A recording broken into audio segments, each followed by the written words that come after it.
So today we're going to be chatting about finding your authentic voice as an artist, what this means, why it's important. So if you're someone who's been practicing art for a while and you feel like you've got some techniques going now, but you're really trying to bring out your personality in your art, this will be a good conversation for you. So before we start, what we want to do is clarify what we mean by voice, because it's all very well saying, what's your artist's voice? But you often hear somebody say, I'm trying to find my style.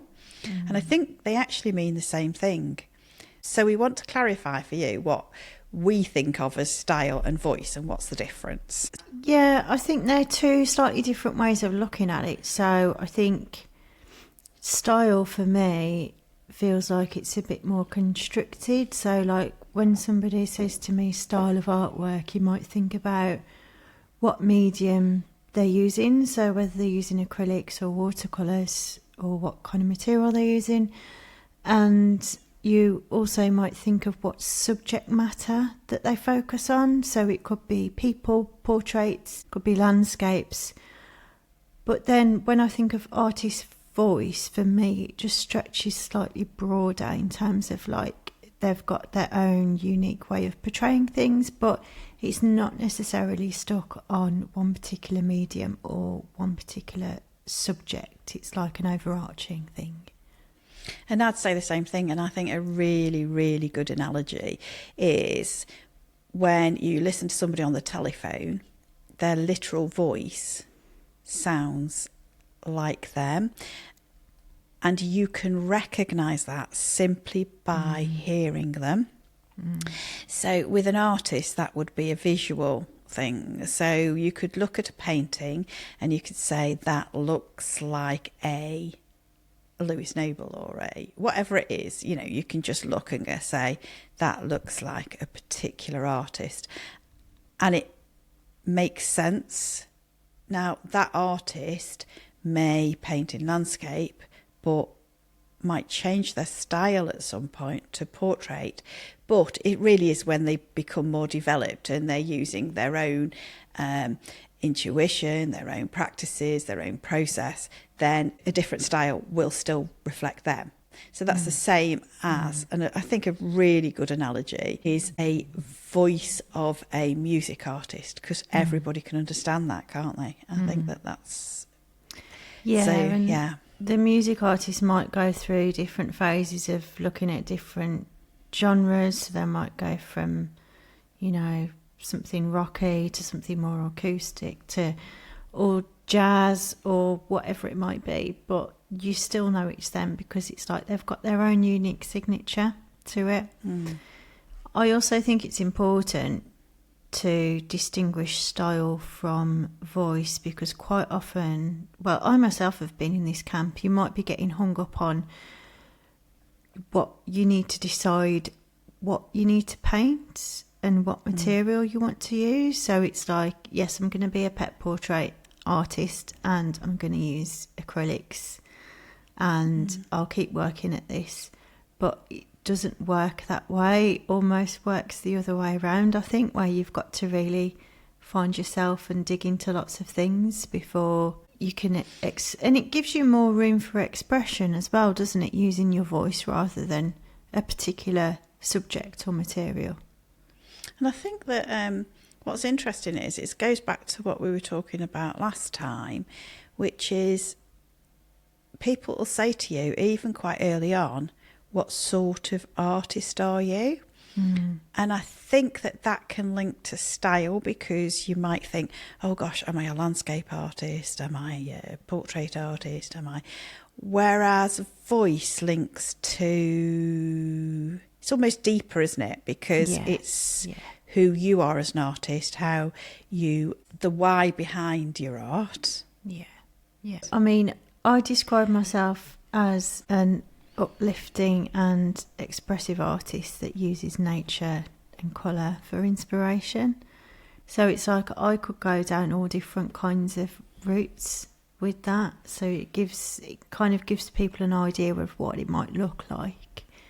Recently I was thinking that you've started to have this. There was a person in in your art, or you've had birds in your art. It's not all botanical, is it? No. But it's still you. Yeah. Yes, it's a really good example. I mean, you've got a lovely painting behind you that is very you. It's got your colours. It's got the sort of, I think even the movement in there is very you. Yeah.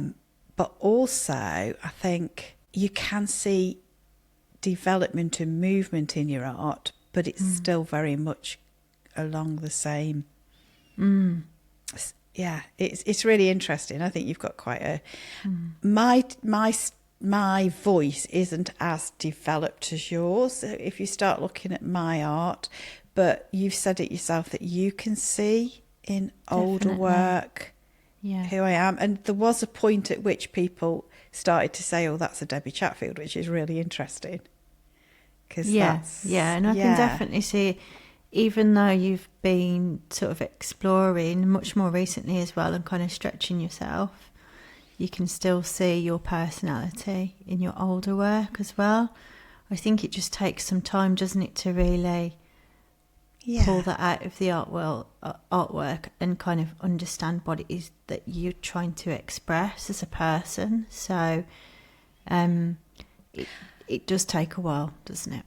Yeah, I think interestingly, because I'm changing styles in as much as I'm going more abstract and I'm exploring that, but I feel like I'm getting closer to my own art. It's an exploration thing. Yeah, and previously we talked a bit about, like, how do you know when you're getting closer to yourself? What's that feeling like? Because quite often we can lose touch with ourselves, particularly if we've had a break from art and we're coming back to it, or we're trying it and it's a new thing for us.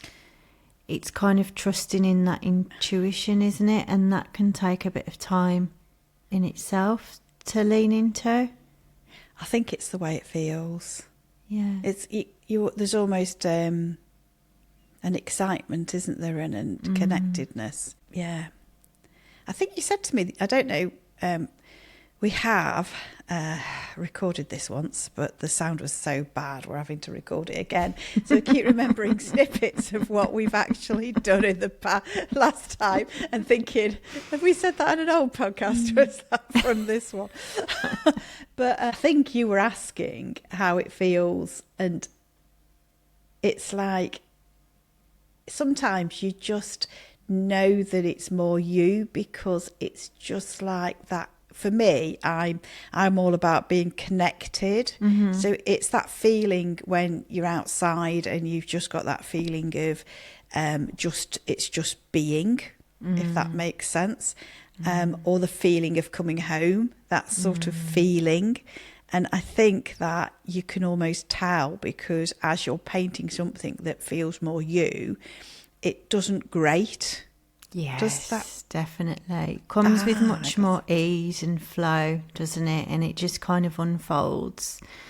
And I think in a world where we're quite often told that, you know, you've got to work really hard to get anywhere and those kinds of things, it almost feels too good to be true. And it's like quite often we'll have a period where we'll almost like fight against that, because it's like, oh, it's coming too easy. It can't be. It feels too simple. In fact, we had somebody in Art Hub the other day, didn't we, saying to us that they were doing a particular thing with autumn leaves, and she was so excited, wasn't she? She was, but she was explaining that when she was doing it at the beginning, she felt like a child could have done it and anyone could have done it. And then she spoke to a partner, and he was like, "No, actually, there's something good in this, and I can see it." And I suppose it's learning to just go with that good feeling and trust it is a big part of the process. Absolutely. And if you've got that feeling of, you know, well, enjoying it and an excitement towards it, an interest, and want to do more, because she said he was getting a little bit fed up because she kept picking leaves up from outside, but they're going to be over soon. She was like this. It was really good, actually. We do get a bit obsessive, don't we, as artists? But it's part of the job. It is. And it's like, no, keep exploring until you want to explore something else. Keep doing it. Yeah, exactly. Yeah. So she was it's quite funny because she did have this feeling that, like you say, they're too easy. Yeah. That somebody else could do this so easily. But it wasn't about that. Somebody else might have been able to stamp with leaves or do whatever in that way. But if you've got the excitement about it, there's something there. So keep going. You've got to keep going at that, haven't you? Yeah, because that's the joy of it, isn't it? So I think that's... So we've got down here, because we have a little list, and it says process here, but I think actually then it says don't put pressure on yourself.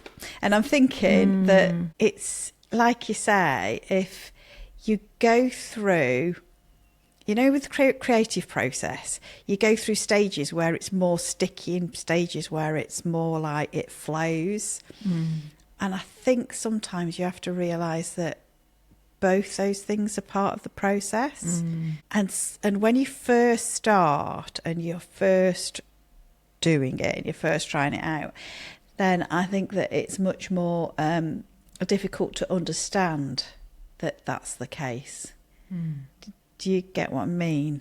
Yeah. Do you think people struggle when they maybe hit a point where they're like, I'm not enjoying the results of doing this? Or it's almost like as well, you've got to do quite a lot of experimentation at the start, haven't you, to find out like what is your preferred way of working, what's your preferred materials, because I do think there's definitely something in materials. So like for me, when I went back to painting about 10 years ago, I just decided to do it just for the joy of it, because I was just getting a bit hung up on trying to get out of a corporate job and all these kinds of things. And for whatever reason, I chose to use oil paints. Now, I've never used oil paints before, so it was quite a brave thing to do. I didn't realise that. Yeah. Okay. When I was at college, it was all about sort of acrylics, which makes sense because they're they're easier to use and to get going with. But for whatever reason, I thought I'm going to give oil painting a go. And it just started to click with me. I just felt like it was so much easier to use than acrylic paints, and it just suited me. So I think there definitely is something in trying different materials when you start out, because it might be that you're using watercolour and you're getting really frustrated you can't express what you want to with it. But maybe if you were to try a pastel or something else, then, it would suit you better. Yeah. So that's the exploring side. But I also think, oh gosh, this is really difficult. I'm struggling because when I first started, my process was very end game results type driven. So you were thinking about the end product. Yes. So now I do know that this excites me. So I'm playing with materials and playing with mark making and all this sort of thing. But what I'm changing in my art is the fact that it's process driven. Yeah, which means that I don't know what the painting's going to look like. So it took me quite a long time to get to the point where I could go outside, stand with an easel and paint what's in front of me, right? With some adjustments, and now I want to go outside and pick up more than that, it's the feeling of what's there, or the experience of it. It might be the cold or the elements or the seasons, and so now I go out and collect, but then come back, and then it's a process driven thing, and that is quite an adjustment. But I don't think it's wrong because it feels right. But it is a completely different way of working, isn't it? So have you found some resistance in that, some challenge in that? Yeah. So I'm finding the resistance now. I didn't at first, and I think that that's the same as when I started painting completely. At first, I was just like child in a sweet shop. Definitely, yeah. And then I'm like, oh my goodness, I can do this and I can do this. And yeah, I'm not very good at it, but I'm having fun. I wonder if there's some resistance at the moment because I've booked for an exhibition next year. Maybe it's that. So I'm feeling like I need to get some paintings done. Yeah. And there might be a little bit of that. Yeah. I also think there's going to be natural resistance as you become more and more authentic and personal to you with your art. You're opening up yourself, aren't you, to the world? Yeah. So it's like you're opening up that vulnerable bit of yourself that says, here's me, here's what I'm about, and expressing it in your art. And you're putting that on show for people as well in a different style that you've not used before. So there's all that going on as well as... Yeah. And also, people have expectations of you that are different to what you are doing. Yeah. And you do get people saying, I prefer the old stuff. Or, it's interesting because I definitely feel like there is a little resistance at the minute, and I don't know why, because I know I enjoy it. It's almost like a resistance to starting. Which is not like you, because you're normally very good at getting going. Yeah, it's really not like me.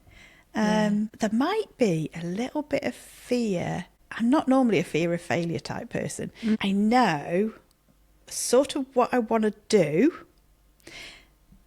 but I don't know what it looks like. And the reason I don't know what it looks like is because it's about the process and trusting, and it's the trust. And it's almost like you have to trust yourself. Yeah, you do. Gosh, that's quite... it's quite deep, isn't it? Yeah, I feel a little bit emotional, actually. Yeah. Yeah, it can be. I think it's an important thing to recognise, though, when you're trying all this stuff. It's like, you know, these sorts of emotions can crop up. I'm going to circle back round to don't pressure yourself. Yeah, because I think sometimes people are in too much of a rush to be like, right, this is what I'm going to be doing, this is what materials I'm going to be using, and I want it to look exactly like this. And I think you've really got to open yourself up to like different ways of working and treat it more like curiosity than like an end product. So, and that does take time to really dig into the sorts of things that you're interested in. I mean, there's all sorts of different activities that you can do, isn't there, whilst you're doing creative things that can help you kind of uncover your authenticity as a style and what you are interested in. You know, quite often, Debbie, you've spoke in the past about using your sketchbook to kind of start to analyse what it is that you're interested in or what bits of your work that you like, so you can kind of it's a bit see like that common thread. Yeah, it's a bit like journaling, but using your sketchbook. It's slightly different from, because I do use sketchbooks to experiment as well, but that's different. That's more a reflecting, which is more journaling. Which I think is really useful. And I think you can even look back at or look at what photographs you take, what things you're interested in on an everyday basis as well. And that will be really eye-opening, actually. And that gets easier over time, because once you've produced quite a bit of work, it's easier to reflect back, isn't it? Or you've produced body of work and you say, what do I want to take from this and explore a little further.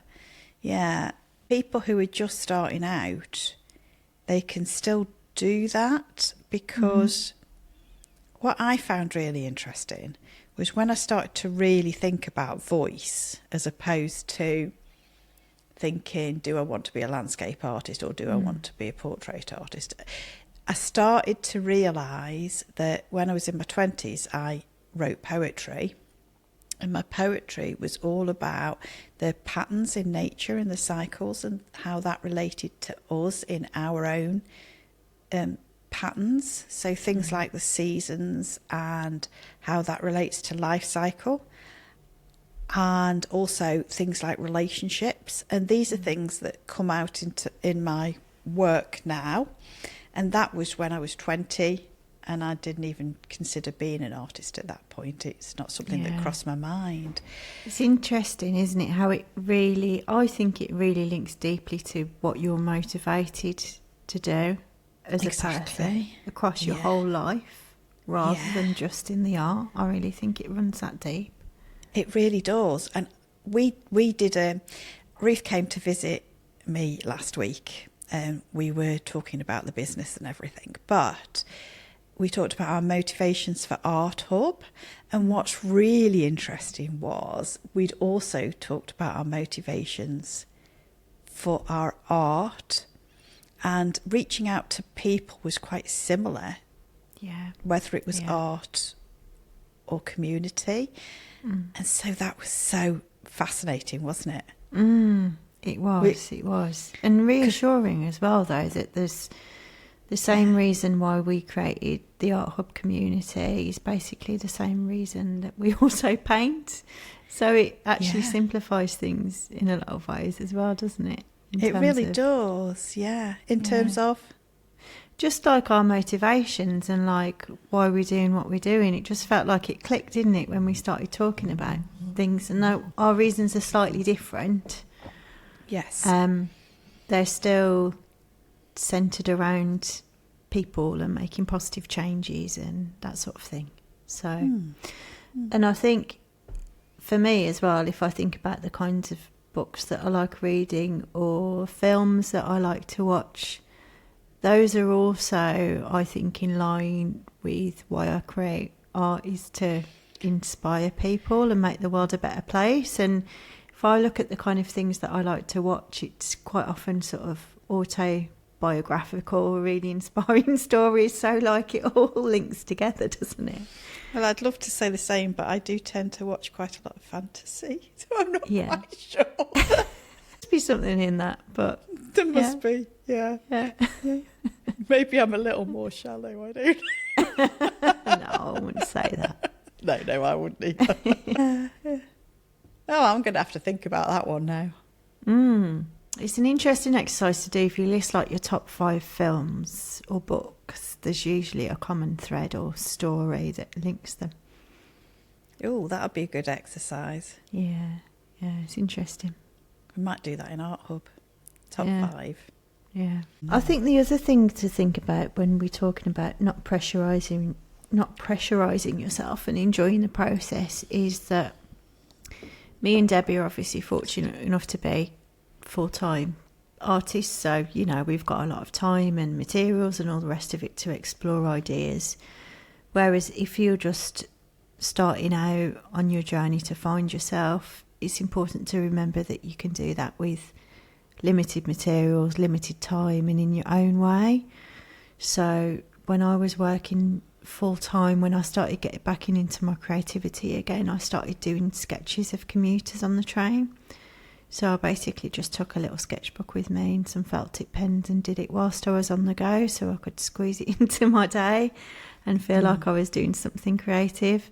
So it doesn't have to be as well like a big laid out plan. It can just be little sketches, just exploring things, just finding something that you're interested in and just keep going, because it's surprising how quickly all that stuff kind of mounts up and helps you start building a clearer picture of yourself. I sometimes do.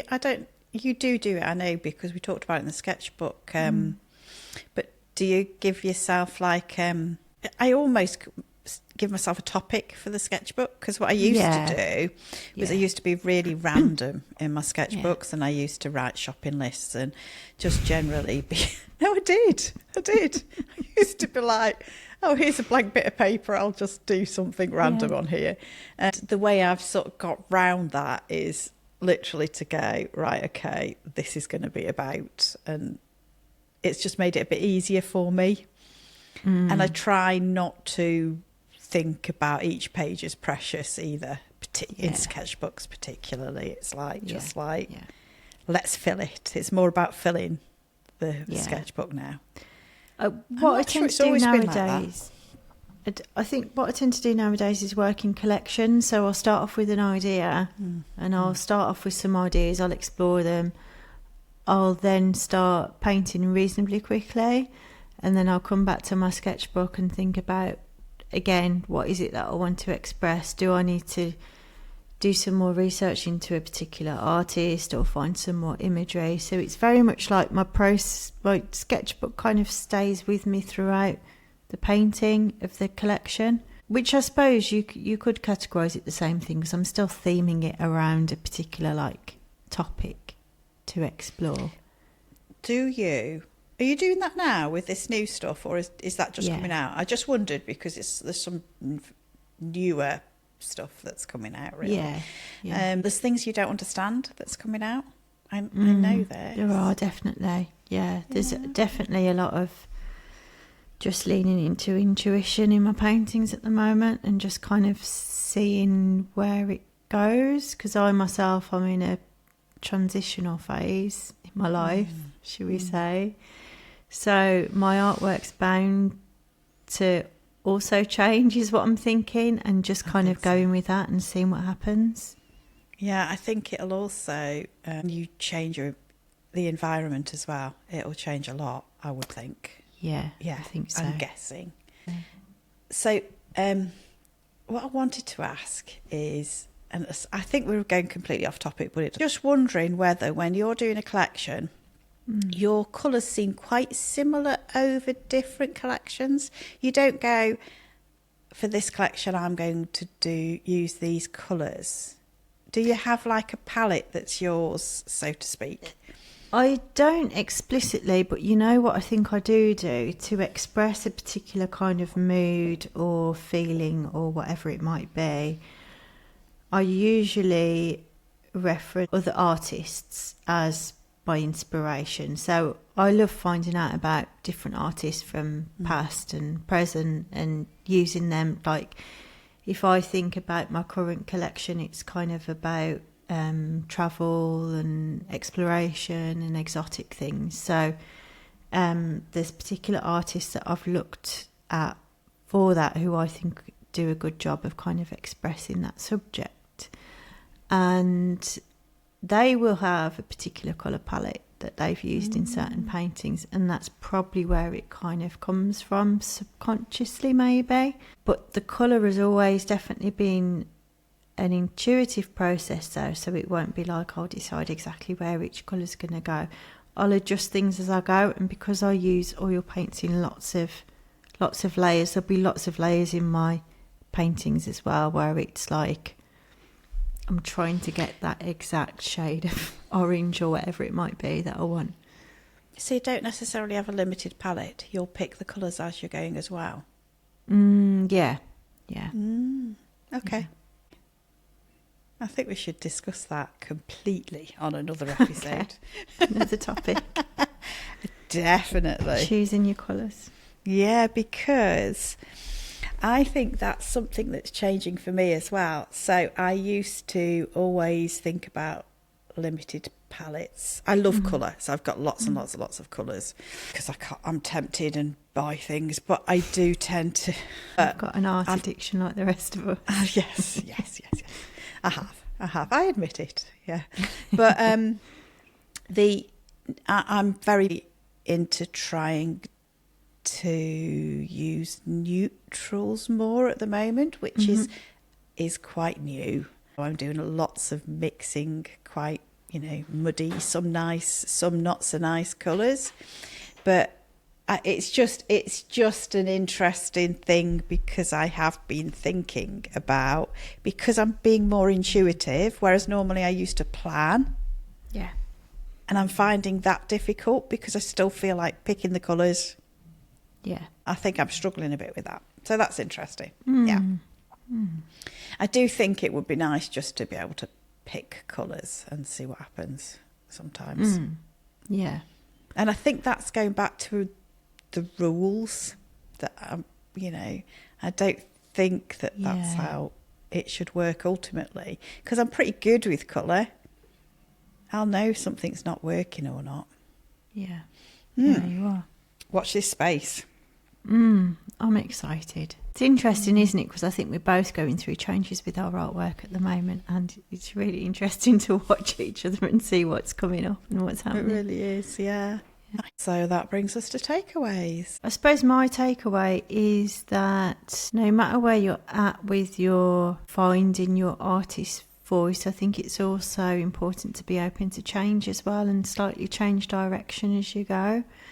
I'm finding that with my artwork at the moment, and I think that's just a case of me refining more and more what it is that I'm doing. And also, I suppose I feel like I've got quite an established voice now, but it's letting myself deviate from that as well. So it's kind of that acceptance of, okay, you're allowed to try new things as well, you know?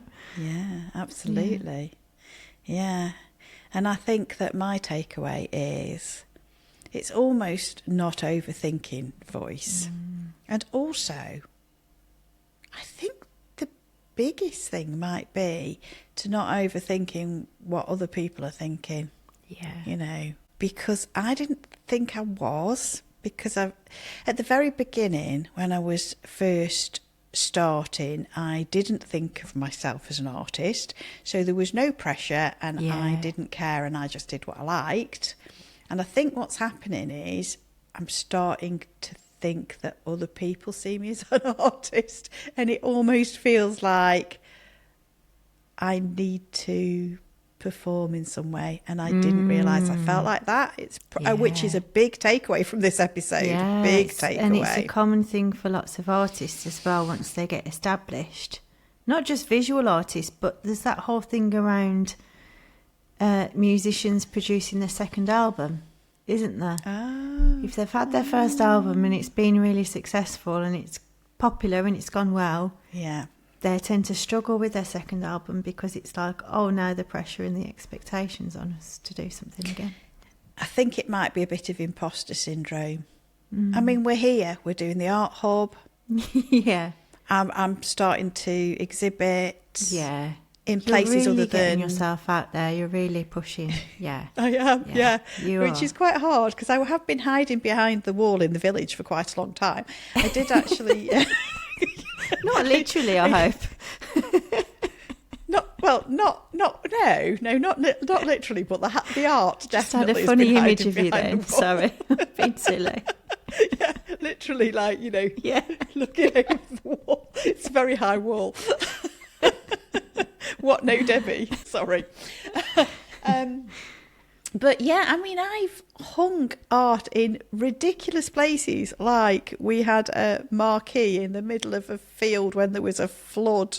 You know what I mean? It's like, so that only 50 people turned up to the whole event because it was just like, and I spent so much time thinking how I could hang this art, this whole collection in this field.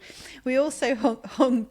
It was wonderful. It looked wonderful. It was a village event and they asked us to hang the art in the church.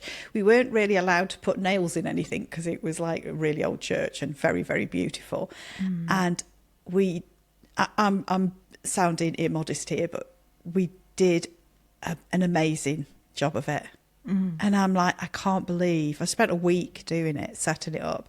And then you're like, only a few people come because it's a village event. It's not. And I thought this could have been, there was about 5 really good artists there. This could have been, you know, a regional event. And when I went to Manchester Art Fair a couple of years ago and saw how they give you a booth that you can actually hang things in, and I was like, this would be so easy. I'm like, I've been like, you know, putting art up in fields for ages, or you know, collecting all of my students' art and putting their art up in fields. So I'm trying to get out there at the moment, but with new stuff, and it's like, it's a lot. It takes courage, doesn't it? So I'm having to be a bit courageous. But anyway. So that's me. We're trying to be authentic on here. So that's the, It's important to talk about these things though, isn't it? Because, you know, it will crop up. It's going to feel a bit scary, putting yourself out there, no matter what stage you're at. So, yeah. Yeah. And I think because we talked about cycles, I think it does happen in cycles.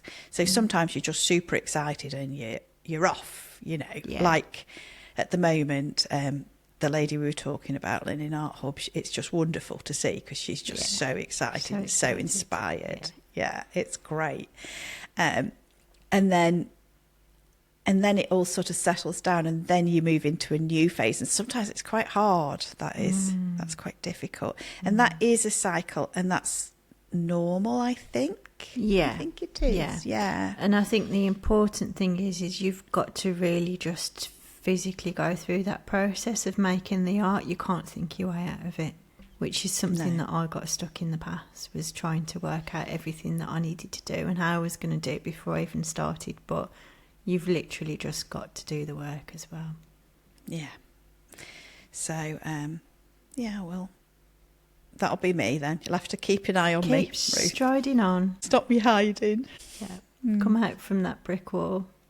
Yeah. And I think on that note, you got anything else to... No, I think that's us. That was an enjoyable episode, even though it was the second recording. Yes. Yeah. Yes. Technology. So, it is. It's fabulous technology. So, well, it can be, you know. Yeah, it works. So I'm going to say bye for now. See you soon. Bye.